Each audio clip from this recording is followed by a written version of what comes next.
supposed to be chill with Viper? Yes, but say another series that I decided to use the initials of. So yeah. So yeah. I decided to use the initials of. So I decided to give you a bit of a luxury by adding gameplay footage to the video, bro. How you like that? How is that, you guys?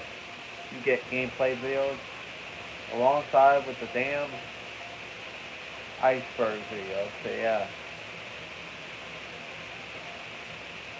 And so far we're in the third. If I can remember correctly, in the third layer now.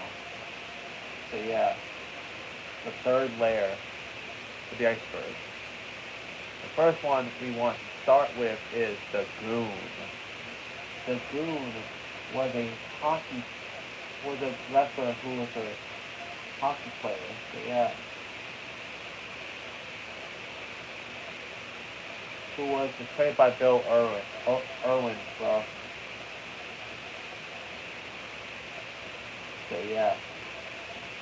I think originally Chris Jericho was meant to have like the Goon character.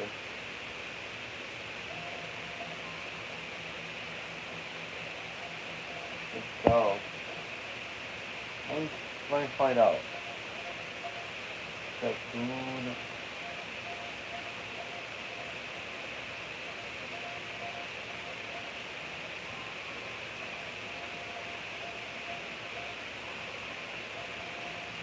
Oh wow, he really was the original plan choice for the Goon. But thank God that never happened, and he ended up going to WCW. So yeah. Yeah. All right. He went to ECW first, then WCW. So yeah.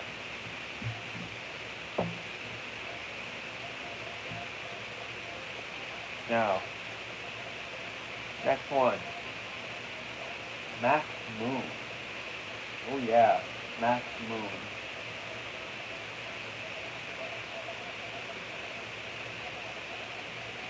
Max Moon was a wrestler that was in the WWF. He was part of that damn fucking New Generation era, just like the Goon. Because one thing you gotta know about fucking the New Generation is that a lot of the gimmicks that they had during that time frame, it's mainly just either cartoonist wrestlers or wrestlers who essentially have who are essentially different professions, like a fucking magician, a garbage man, a fucking plumber, bruh, like a race car driver. Like, what the hell? That was a really weird time to be, bruh. So yeah.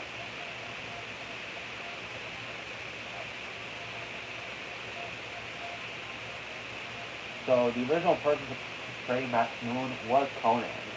So yeah.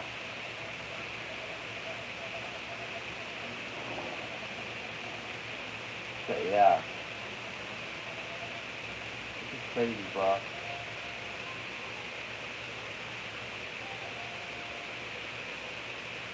And yeah, that's crazy how Conan was the original person that was to portray Max Moon. How because of him no showing 30F events, combined with his poor attitude, he would be replaced with Paul Diamond. So yeah.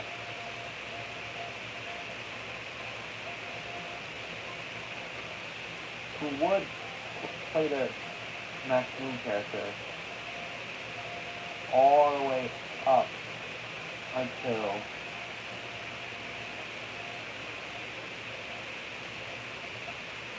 like all until 1983, bro.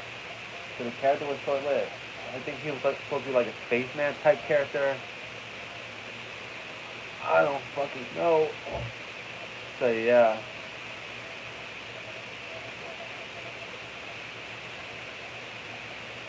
I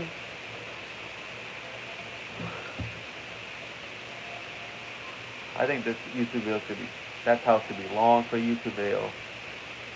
Someone just call it Bankai SKS. That guy, so yeah. Because I can't have my title be too long, bro, so yeah. Isaac Yank and BBS. Isaac Yank and BBS was a character that was supposed to be a dentist. It was actually one of many horrible gimmicks of Kane, whose real name is Glenn Jacobs. So yeah, this was actually the first gimmick he had when he first joined the WWF. So yeah, before this he was the Christmas Creature and Unabomb. So yeah. Then he became a goddamn dentist, but so yeah. The reason why he arrived is because Bret Hart was feuding with Jerry Lawler, and that he aligned himself with Lawler. So yeah. This was after that whole Kiss My Foot match at King of the Ring 1995. So yeah. I think with Bret Hart make Lawler kiss his own feet. Then he went to, then in storyline he went to Isaac Yank and BBS to clean up his teeth. So yeah. He brings pain to his patients and his opponents. So yeah. And this character was awful, bro. So the Isaac Yank and BBS character was written off TV in 1996, and Jacobs would come back as fake Diesel, a person who's impersonating Diesel. So yeah, before becoming Kane in 1997. So yeah, Piggy James. Damn, this was horrible, bro. Piggy fucking James, bro. This is referring to storylines between Mickey James and Lay Cool. And Lay Cool started calling Mickey James Piggy James. All because they thought she was fat. But if you look at Mickey James in 2010, you can see that she's in good shape. Here, I'll put up a photo of her from 2010, bro. So yeah.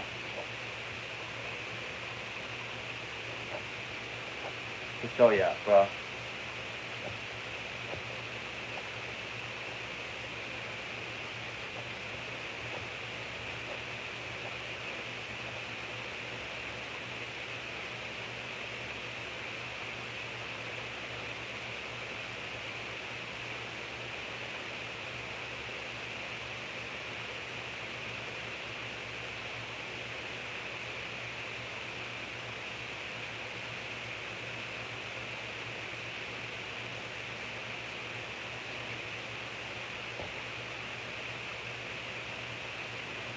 Okay. No wait, let's go with images first, yeah.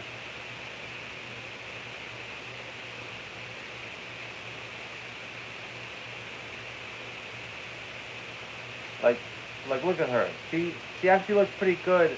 She's in pretty good shape. Even in 2010 she was in pretty good shape, so yeah.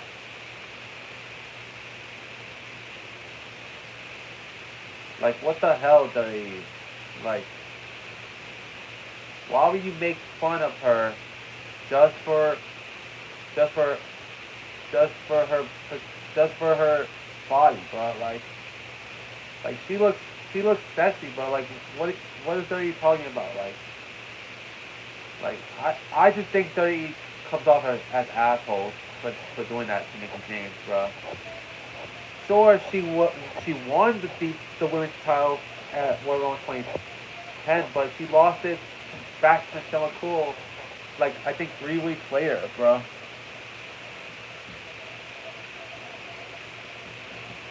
Like, what the hell? that storyline was just downright horrible, bro. David Sammartino. David Sammartino is the son of WWE Hall of Famer Bruno Sammartino. And if you don't know who Bruno Sammartino is, he was a wrestler that is known for being the longest reigning world champion in WWE history. He held that belt for almost 8 years at one point. So yeah.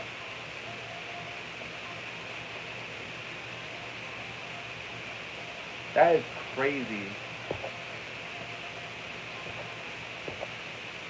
So yeah. And in the 80s, his son, David Sammartino, started competing. However, he was nowhere near successful as his father, bro. Like the thing is that if David Sammartino ever joined wrestling, he would have very big shoes to fill, bro. So yeah, very big shoes to fill. Because remember, Bruno Sammartino's title reigns combined, one of them lasted for almost 8 years, and another one lasted for like 4 years. Or was it 4 years? Yeah, 4 years.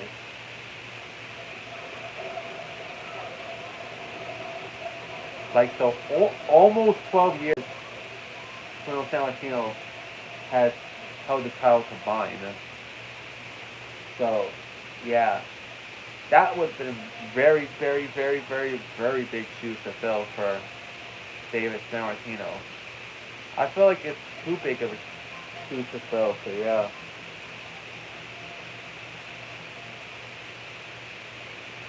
So yeah. And that's why he ended up flopping in WWE, bro. In the WWF.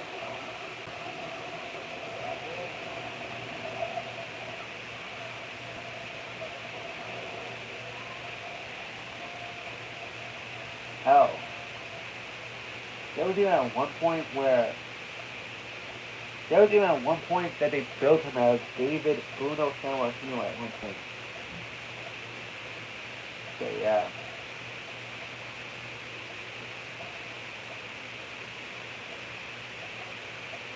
Like, for most of David Sammartino's run, maybe.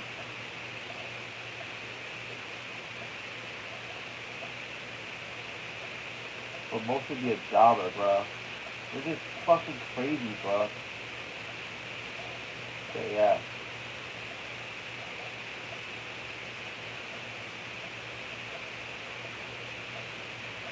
So yeah.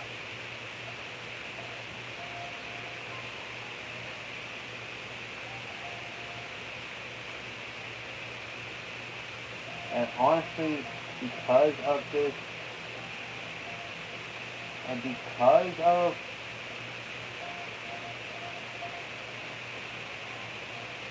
the whole mistreatment of David Sammartino,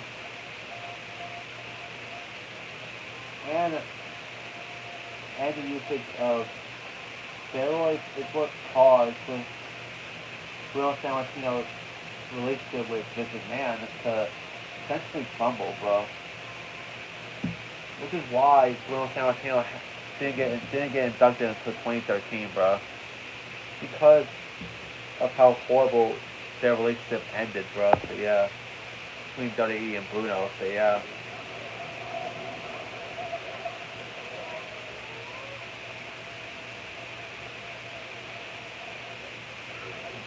Nails.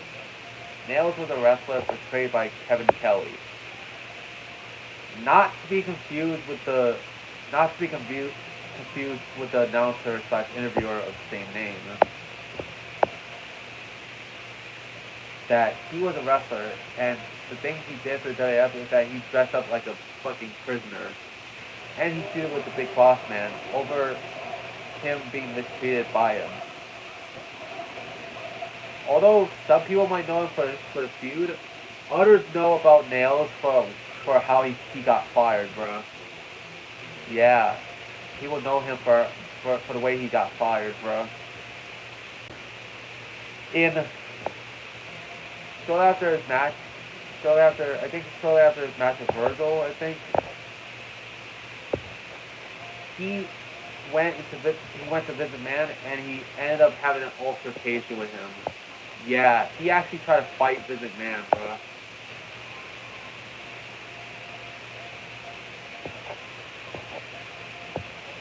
Which essentially got nailed, blacklisted from WWE, so yeah. And fired. All because he attacked Vince McMahon, so yeah.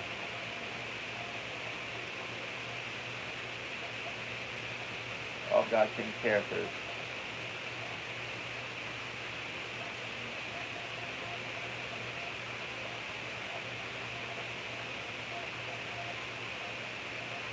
Alright, so, anyways, yeah. Festus. Festus was a character that was portrayed by Luke Gallows. He would essentially return to the main roster after spending some time away in developmental, so yeah.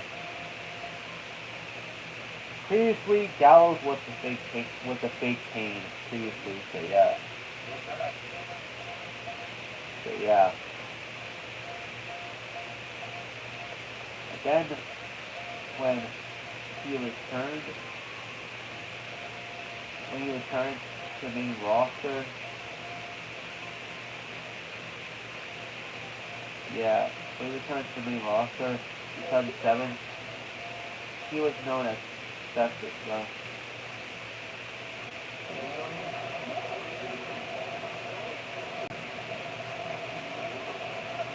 Oh damn, that was quick, bro.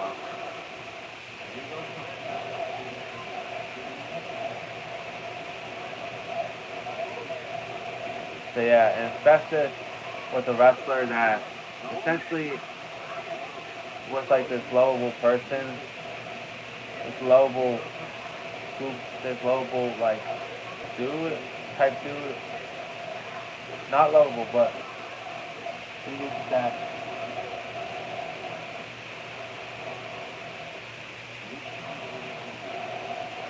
So, yeah. And that Festus was supposed to be like, I think, this stable character where when the bell rings, his personality changes. He must be like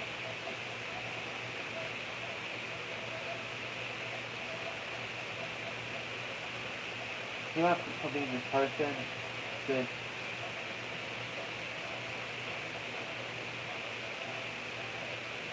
what that be doing like that don't be saying anything to essentially be angry, bro, and take out his opponent.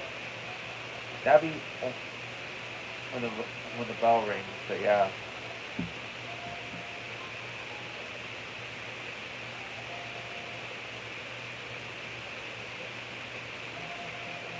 Yeah.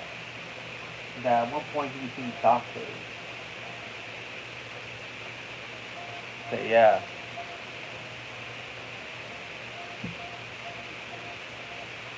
They claimed at one point, Jesse claimed at one point that that's became doctor. Then, so shortly after the 2009 WWE draft, shortly afterwards, Festus would be taken off TV, but he will return a couple of months later, repackaged as Luke Gallows. So yeah.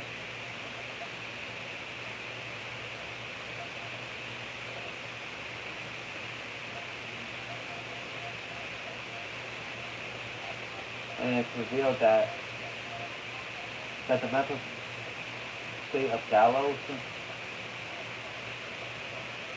was from turning Gallows to Festus was the essentially the reason. So basically, it was revealed that by CM Punk that Gallows had alcohol problems. as Festus, which led to him being Festus. So yeah. And in retrospect, this kind of makes Jesse kind of an enabler, like kind of like a bad friend to Festus. So yeah. Ian Demento, another one of those new generation characters, huh? Ian Demento was a wrestler that wrestled in WWF from 1992 and 1993. So yeah. He said, "Fuck your character that was mentioned that has disturbed behavior." So yeah, and he's from out of reach of our minds. So yeah, he'll be gone in 1993. So yeah.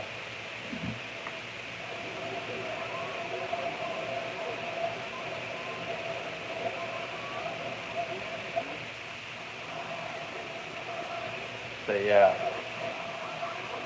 Sexual Chocolate, Mark Henry.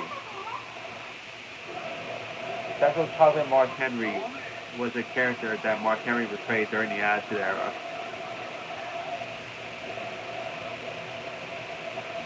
And that his character was that he was like a ladies' man that was into sex. So yeah. The whole Sexual Chocolate gimmick was born when he essentially tried to, best way to put it, he tried to like sexually assault China at one point while he was still part of the Nation of Domination. So yeah.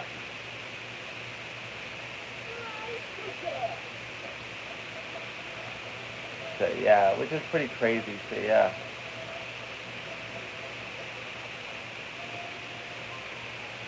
This actually led to Mark Henry being in a brief relationship with China, and later he would go on to be in a relationship. He was later to go on to have like a brief relationship with TMS, and his most notable one being with Mae Young. So yeah. There was this one point during his Sexual Chocolate gimmick that he revealed that he constantly has sex with his sister in storyline. Yeah, incest. So yeah.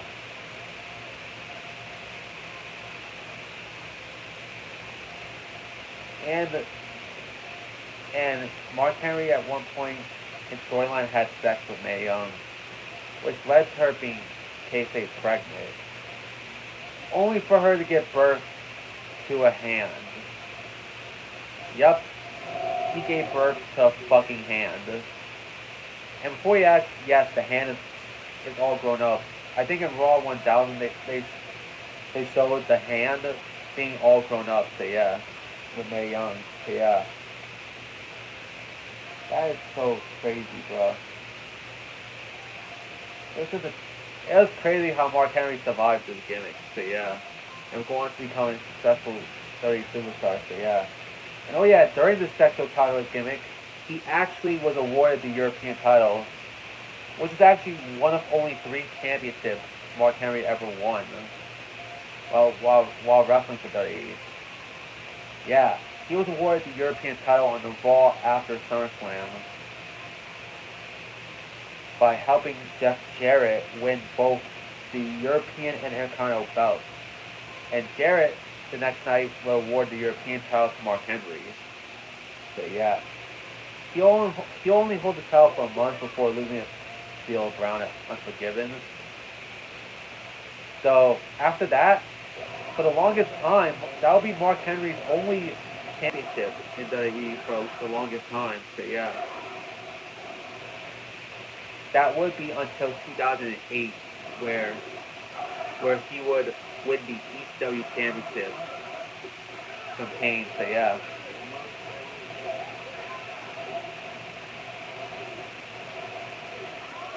Crazy how it took them 9 years to win another championship in general for WWE.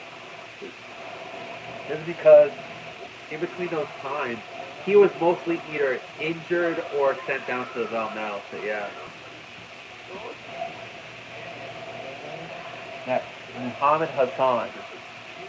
Muhammad Hassan was a character portrayed by Mark Aflani, and that the character was meant to be an Arab American who was fed up with the way Americans treated him following 9/11. So yeah. And honestly, if I gotta think about it, at first glance, Muhammad Hassan seems like a somewhat of a sympathetic person, as he was portrayed as a person that was mistreated. Him and Davari, that was mistreated by Americans. So yeah, all because of their race. So yeah, and you could kind of feel bad for them. However, the character went off the rails a few months after it made its debut. It made its debut in December of 2004. And 7 months later, the Muhammad Hassan character fell off the rails. So yeah. Because during an episode of SmackDown, as a way to hype up the Undertaker versus Muhammad Hassan match at Great American Bash, Undertaker wrestled Davari in a July 4th episode of SmackDown, which aired on July 7th. Undertaker beat Hassan, but not before 5 masked men. And after the match, 5 masked men, who resemble terrorists, come in and attack The Undertaker, bruh, with a piano wire. Wow. Like, I feel like this moment not only went against the initial premise of the Muhammad Hassan character, but it's also what caused the character to get written off of TV. So yeah. Let me explain. Again, Hassan's character was that he was meant to be a dude who was mistreated by Americans. But like it's supposed to be like Hassan's character was that he was an Arab character from the U.S. It's just that he hated the country because of how they mistreated him and Davari. Not some goddamn terrorists. Like they kind of ruined his character with that moment. So yeah. And second of all, the second reason why it was bad is because of what happened the same day that the episode of SmackDown was scheduled to air. The 2005 London bombings that occurred hours before SmackDown was scheduled to air. Like, and what does WWE do? They aired the segment, bro. Like, y'all had time to edit out the segment completely, but y'all chose not to. And this moment actually got UPN pissed off, bro. It got UPN pissed off, bro.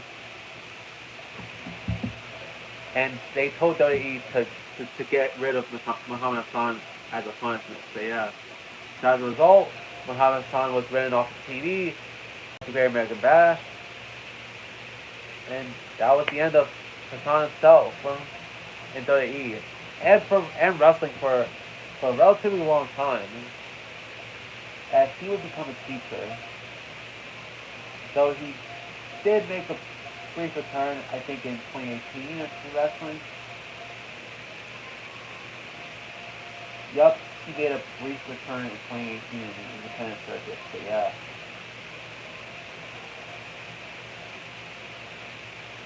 And I actually like how, and he even made an appearance in interviews, and even made an appearance on Maven's channel, Maven's YouTube channel, so yeah.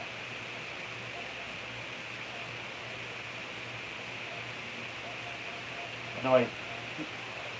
Okay, so he was a teacher first, then a principal. So yeah.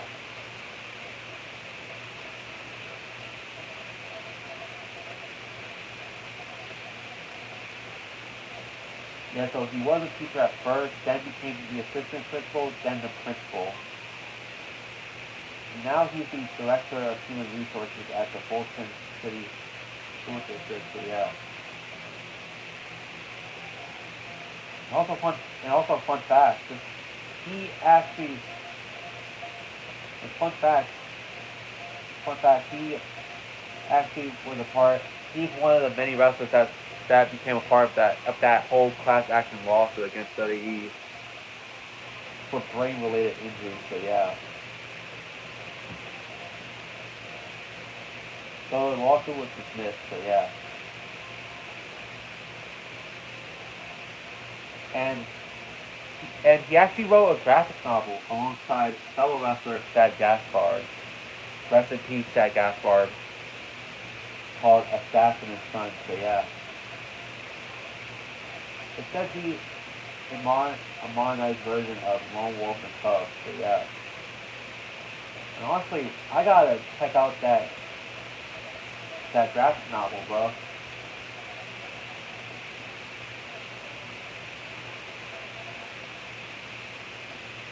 So yeah.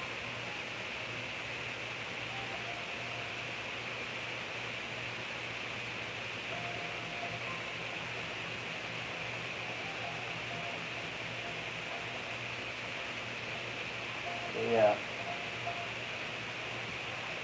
Okay, so next entry, Chainsaw Charlie. This wrestler was portrayed by Hall of Famer and wrestling legend Terry Funk during the Attitude Era. So, yeah.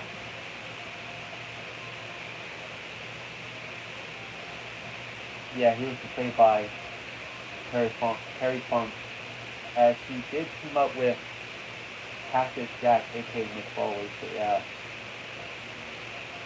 And the character was short-lived. So he did win the World Tag Team Championship with with Cactus Jack. Although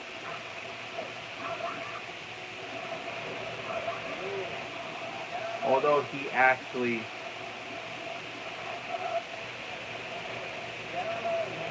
they would end up losing, being stripped of the titles the day after WrestleMania 14 because they put the wrong members in the dumpster, bro. Really? Really? Really? The Lumberjack Zombies from Backlash 2021. Or more specifically, WrestleMania Backlash 2021. Because at the time, Backlash was known as WrestleMania Backlash at the time, so yeah. So, The Miz was scheduled to go one-on-one with Damian Priest in a Lumberjack match. Except, it turned out that the Lumberjacks were zombies. And that you might be wondering why the fuck the zombies here. But the zombies were there for no other reason than to promote Batista's new film at the time, Army of the Dead. So yeah. Yep, the Lumberjack zombies were merely promotional material for a film that came out on Netflix. So yeah. Just like that whole egg Vince McMahon did, all because it was a promotional material to the movie that The Rock had at the time. So yeah. And I think that was Survivor Series 2021, bro. That egg thing was there, bro. So yeah.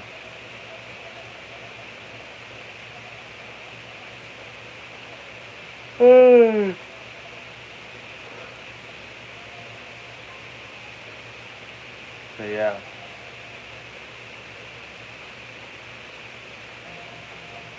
Anyways, yeah, Doudrop. Piper Niven, also known as Doudrop, is a wrestler in WWE. That was initially from Scotland, so yeah. When she debuted in WWE, she was known as Piper Niven, so yeah.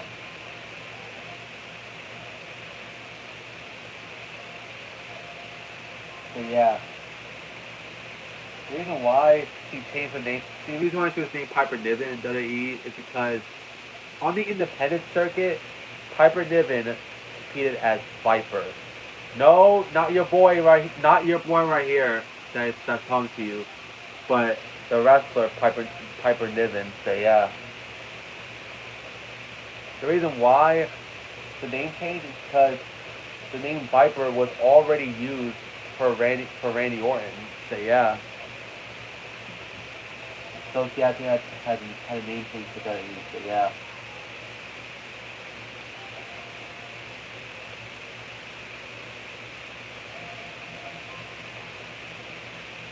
So yeah.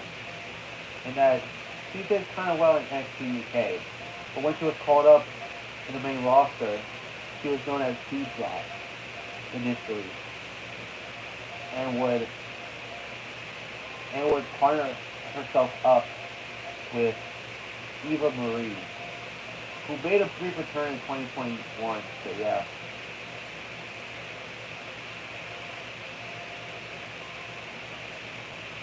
So yeah.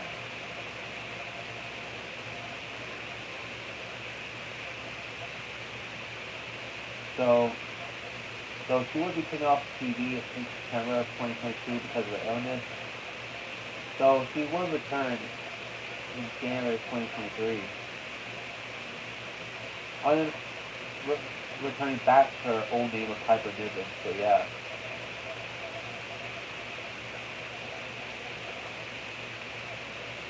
So yeah.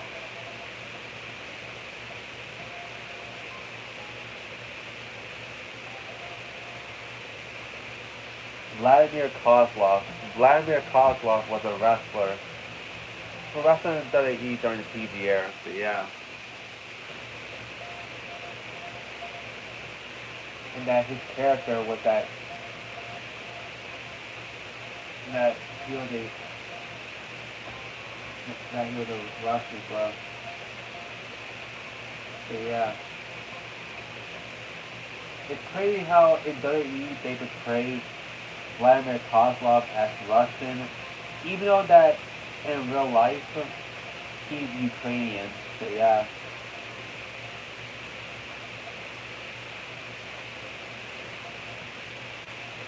They even call him the Moscow Mauler.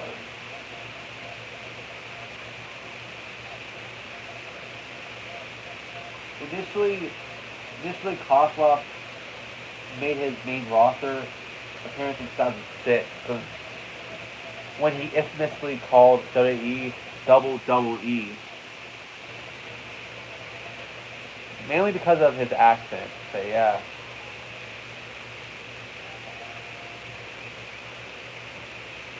So yeah.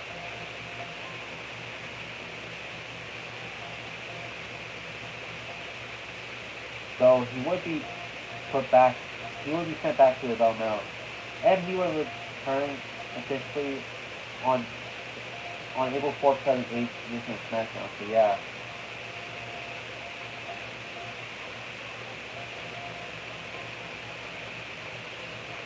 So yeah.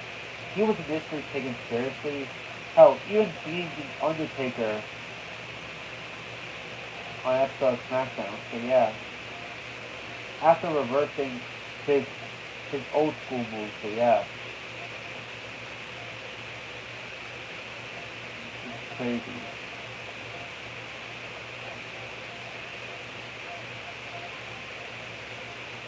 And he would have a brief feud with Triple H over the WWE Championship. So yeah.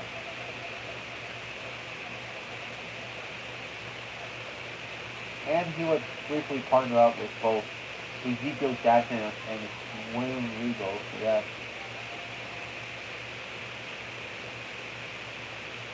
So, however, over time, he became more of a comedy character over time. As he would partner up with Santino Marella. So yeah. After that, it was essentially GG after that. But Kozlov would be gone in 2012, but in 2011. So yeah.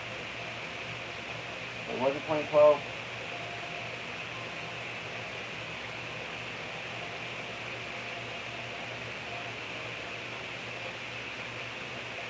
No, wait. It was 2011, so yeah.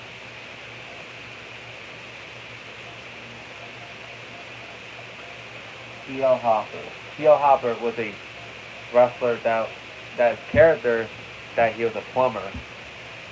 Yup, a plumber. Yup, another one of those new generation characters, so yeah.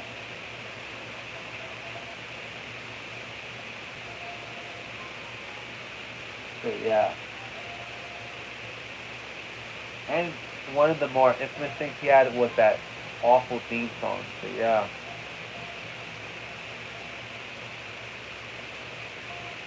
So yeah, where it's just toilet, where it's just you the sound of toilet flushing. So yeah, that's it.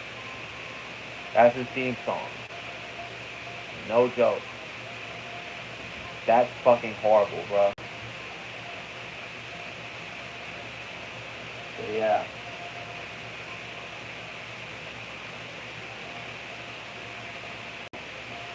So yeah.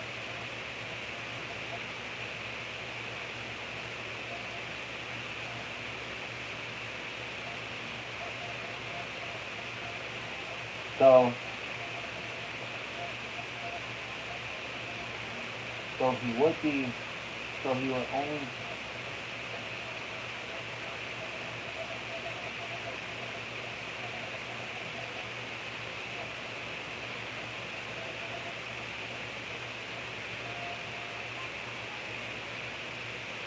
so yeah, so he would be only around for 2 months, the Theo Hopper character, so yeah.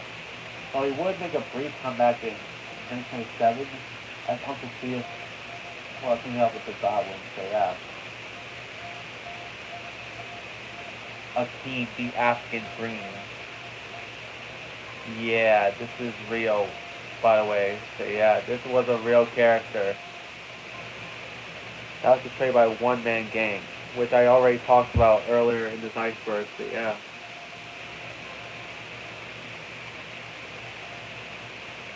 So yeah.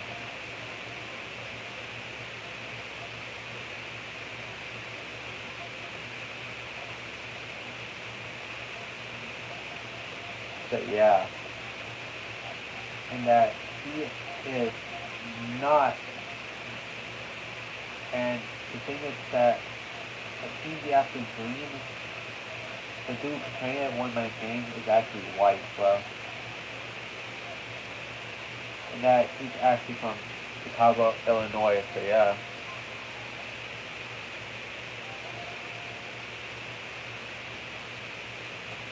So yeah. Why we have a white wrestler portraying a black character? Why?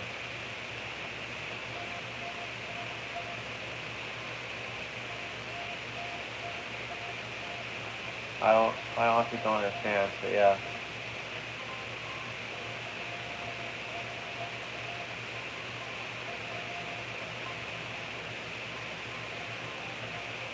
So yeah.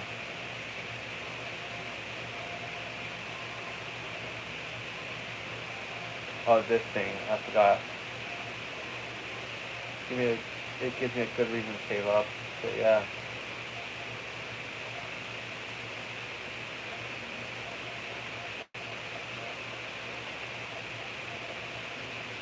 Trying to get the 90,000 variant is hard, bro, so yeah.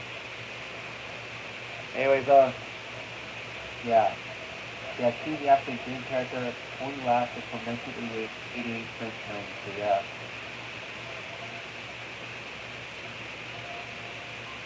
Naked Midian. This character was played by Phineas I. Godwin, so yeah. Or Dennis Knight, I think it was, so yeah.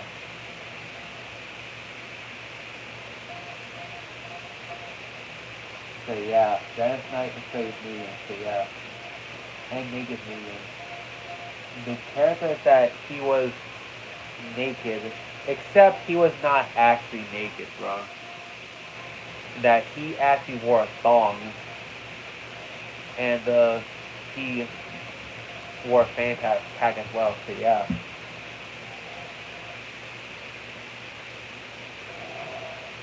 That that as Naked Midian, he would only wrestle, I think, twice. Once on Raw in a tag team match, another one at No Mercy, 2000, where he lost to William Regal. So yeah.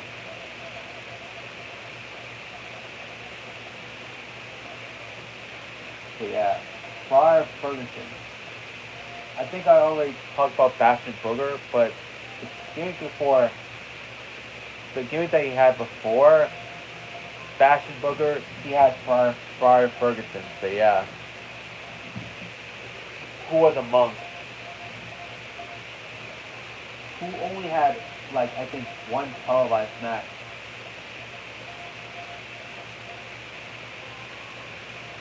Yeah, against the Jobber.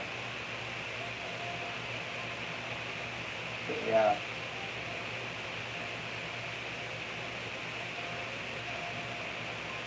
So yeah.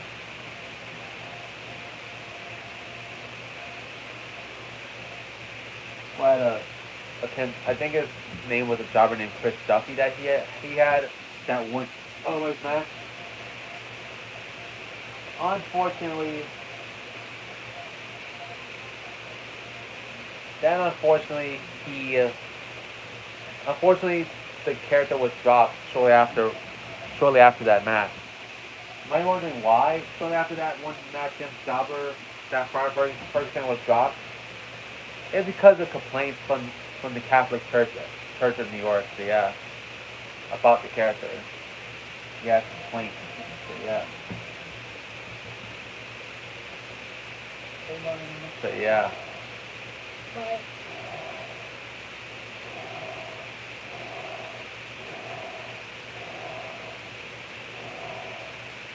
So yeah. Next entry is Battle Cat. So yeah. Battle Cat.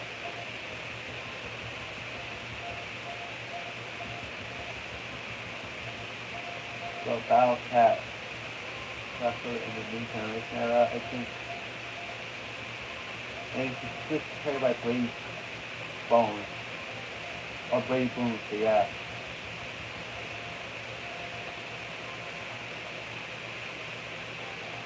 Not new generation, but 1990, bro. So yeah. We make only a handful of appearances as the Battle Cat, so yeah. 14 released by WWE. The Lesbian. This was a storyline in 2002 on Raw, where I think in response to the whole Billy and Chuck character on SmackDown, Eric Bischoff wanted to bring some HLA, hot lesbian action, and then he would have like two lesbians make out with each other. However, on some occasions, 3-minute warning would actually attack, or at least on one occasion, 3-minute warning attacked the lesbians. So yeah. And this whole thing actually led to a match at Unforgiven 2002, a tag team match where 3-minute warning faced off against Billy and Chuck. Why is this happening, you might ask? Well, Billy and Chuck had that whole commitment ceremony, and Rico actually seemed happy for them for essentially acting gay. However, only for Billy Gunn to essentially drop the ball by saying that they're not actually gay, and that they were only pretending to be gay. So yeah, they were not gay. So yeah.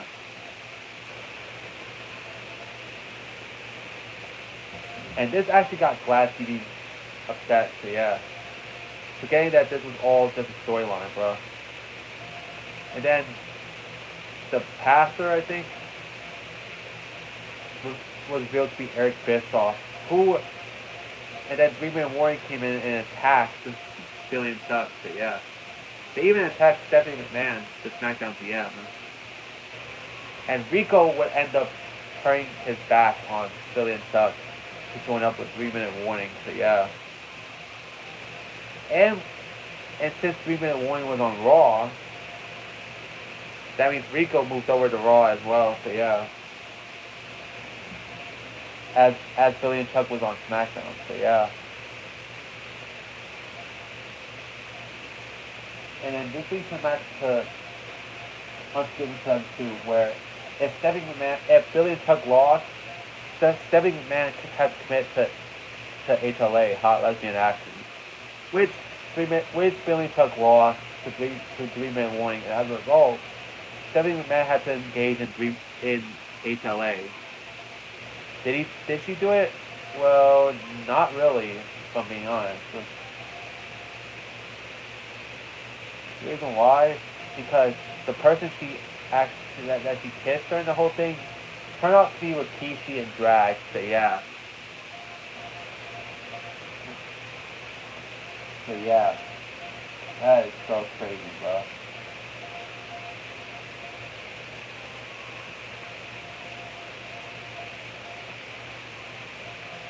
So yeah.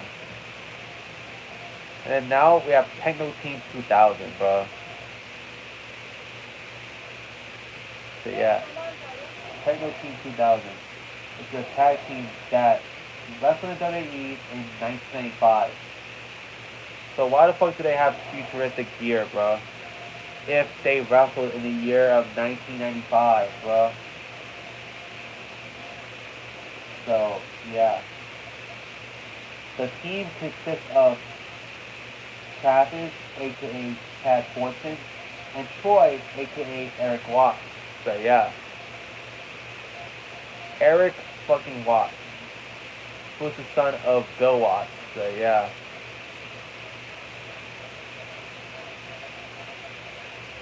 That's fucking crazy. So yeah. And this team, okay, technically the team debuted in 1994, but they primarily wrestled in 95, primarily. So yeah.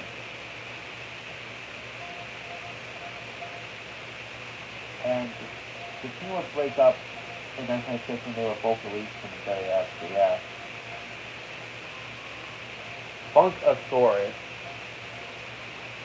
Funkasaurus was a character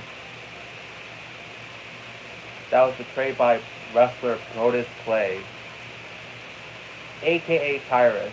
So yeah. Initially, when Brodus Clay initially made his way to the main roster, he was initially the bodyguard for Alberto Del Rio. But then, shortly after WrestleMania 27, Clay would be moved back down to FCW, and he would move down to appearing on Superstar. So yeah. But then in 2012, there was high packages of him returning to the main roster as a huge threat, bro, as a mean, villainous, huge threat. But by the time he debuted, he had a gimmick change to the Funkasaurus, a dancing wrestler who thinks he's a dinosaur. So yeah.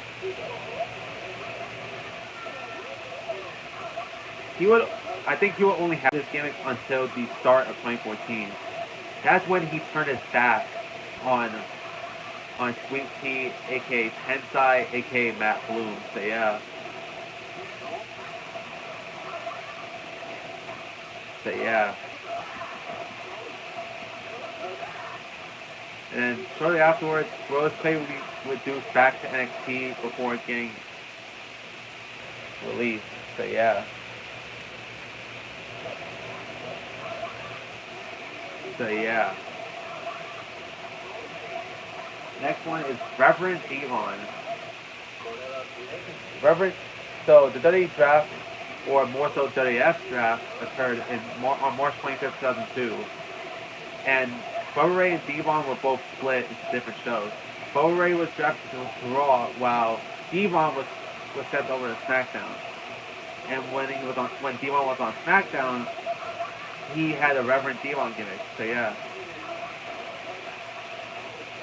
which is honestly kind of fitting for Devon, considering that his parents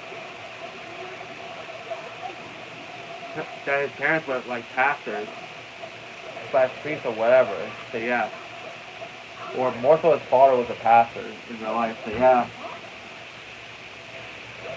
The good thing about this character is that it led to the debut of Batista. So yeah, Batista. He was initially Deacon Batista before dropping Deacon word altogether shortly afterwards. So shortly after Devon turned on Batista, or shortly after Batista attacked Devon, and after that match where Batista defeated Devon, Reverend Devon started to appear a little less and less on SmackDown, and a bit more on Velocity, where he would, I'm getting a bit far ahead. There's this one moment that I remember from Reverend Devon where he actually made a promo about masturbation, bruh. Yeah, he actually did a promo about masturbation, bruh. And he claimed that it was a sin.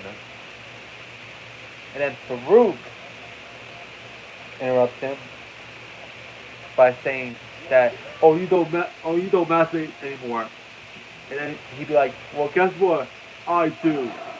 Before attacking him, and there we had a match, which only lasted a couple of seconds with Farouk winning. So yeah.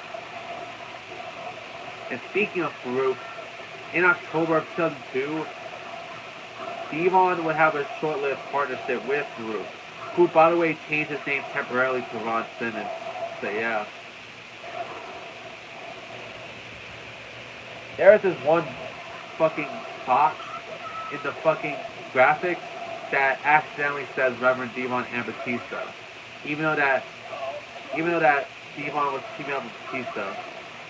However, in October of 2002, he kind of abandoned the Reverend Devon gimmick, as he was just known as Devon at the time. So yeah.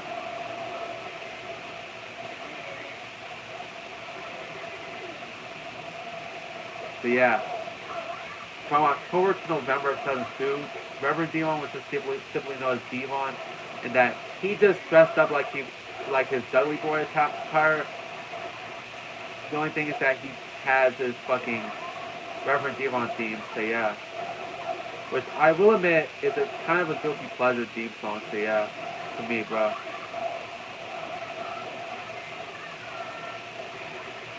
So yeah.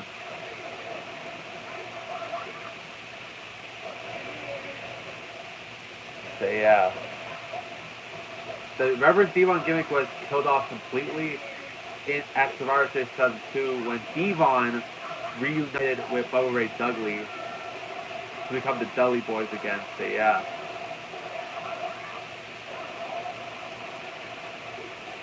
And with that, Devon would be moved over back to Raw.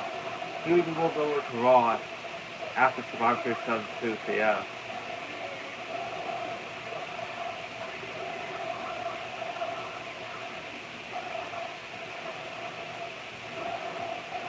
Sister Abigail. Sister Abigail was a character in the Bray Wyatt universe. Was Bray Wyatt's character.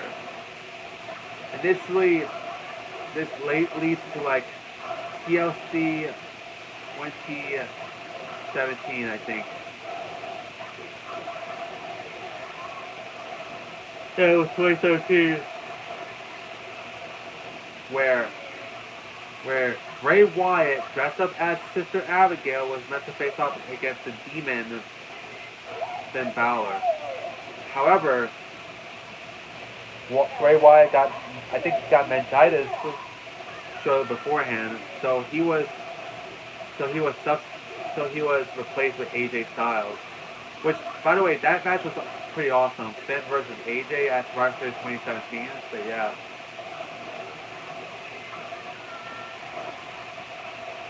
So Sister Abigail's character would be Sister Abigail's character would be shown during the Firefly Funhouse 6. So yeah. So yeah. Then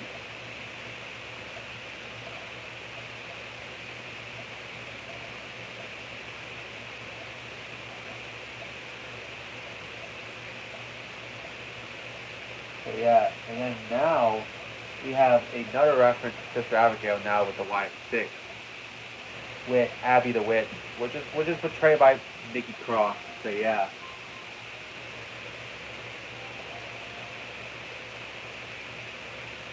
Golga. Golga was a character that was portrayed by John Tenta, aka Earthquake.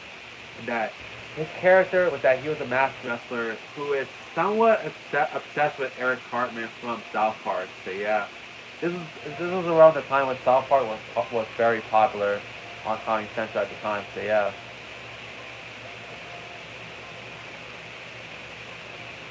So yeah.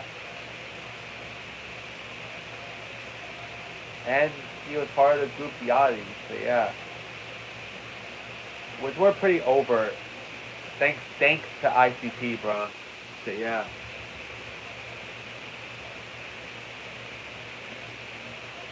So yeah. Crazy to see that Golga got over because of, or the Oddities got over because of ICP. So yeah. The Insane Clown Posse. So yeah. Men on a Mission. Men on a Mission were like a trio.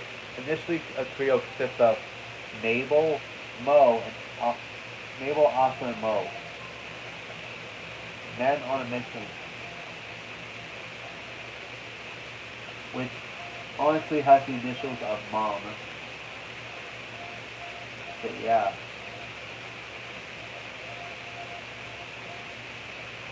So yeah. And that they were essentially like a trio that wore bright colors and like had like some sort of like rapping gimmick. So yeah. And have like a positive change into the neighborhood. Something like that. Yeah. They can make things better. So yeah. They would debut in 1993. However, Oscar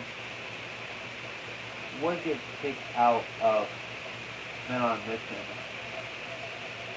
So yeah.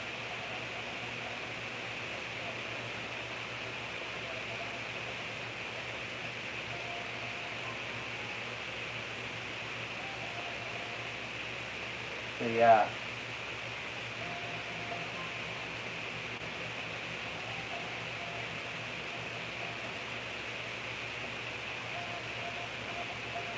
Yeah, they attacked Oscar and turned heel. So yeah. Originally, Oscar was to remain with them as heels, but this never happened because Oscar himself explained that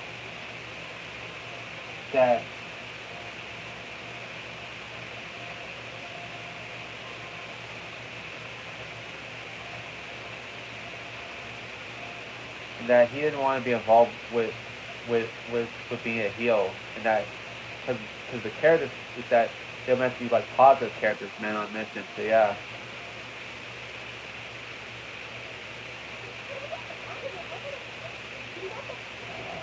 Oh, it's the Momo 5-star one. All right. Anyway, so yeah.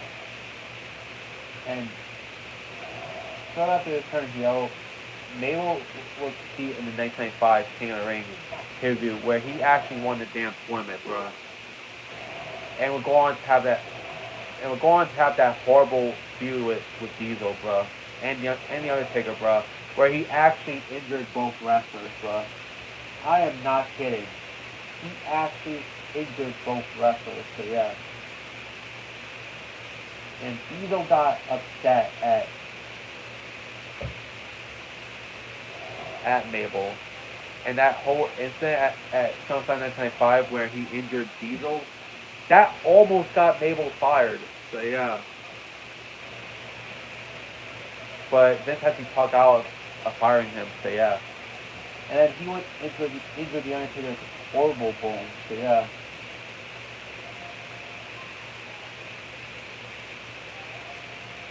That's so crazy. And you know what? Speaking of Mabel from Men on a Mission, one of the entries says Big Daddy B, so yeah. Yeah, Big Daddy B. Nelson Fraser Jr. or Big Daddy B is a wrestler that he initially went by the name of Mabel from Men on a Mission. Then he became Viscera and then Big Daddy B. Big Daddy B was essentially similar to Viscera, except now he's shirtless. So yeah. That he was supposed to be like this monster heel from ECW, bro. After spending 3 years on Raw as Viscera, so yeah. With 2 of the 3 years spent as the world's largest love machine, so yeah. 2 out of the 3 years, so yeah. He was initially a monster heel, then became the world's largest love machine, then when he became Big Daddy B, returned to monster heel. And then before getting released in 2008, so yeah.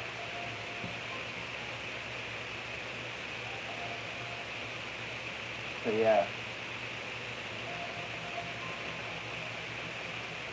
And I would say that's it for like part 1 of like the damn iceberg. So yeah. Of part 3. So yeah. Which is crazy, bro. And now for like the rest of this stream, just try to enjoy me playing Sleep Break Souls, yeah guys. For the remainder of the stream, so yeah. Let's see what 5-star I want to get, bro.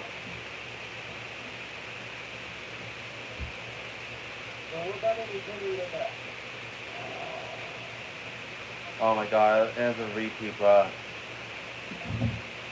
Wasted. That's what